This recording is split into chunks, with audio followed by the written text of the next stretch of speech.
عليكم ورحمة الله وبركاته. ازيكم حبايبي عاملين ايه؟ هنعمل مع بعض طريقة الرز المعمر او الرز المدسوس على حسب حبايبي ما بتسموه. ما شاء الله عبارة الرز معانا مظبوط، اللبن بالمية. ما شاء الله من اسهل الوصفات اللي ما بتستغرقش وقت معانا خالص، من اسهل طرق اعمال الرز، يعني ما بياخدش معانا وقت ولا مجهود ابدا. ما شاء الله. معانا هنا كيلو من اللبن.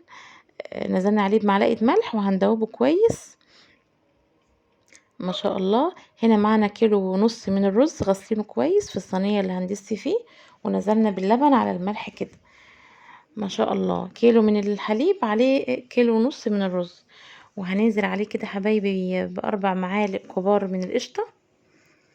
ما شاء الله زي ما انتم شايفين معايا كده. وهنكمل بالمية، يعني هنكمل على حسب الرز اللي انا حاطاه بالمية على اللبن. ما شاء الله. وهندخله بقى الفرن. ما شاء الله، يعني من اسهل الوصفات واسرعها وبينجز معانا في الوقت، وما شاء الله. وبيطلع ريحته تبقى قلب البيت. ما شاء الله. بنحس ان هو الرز المعمر ده من ريحة الزمن الجميل، لان ريحته بصراحة بتجيبك من اخر الدنيا. ما شاء الله تبارك الرحمن. بحب بص يا حبايبي حباية الرز عاملة ازاي، ما شاء الله. مفلفل وجميل. كل حباية رز لوحدها. القشطة مخلية صينية الرز بتلمع.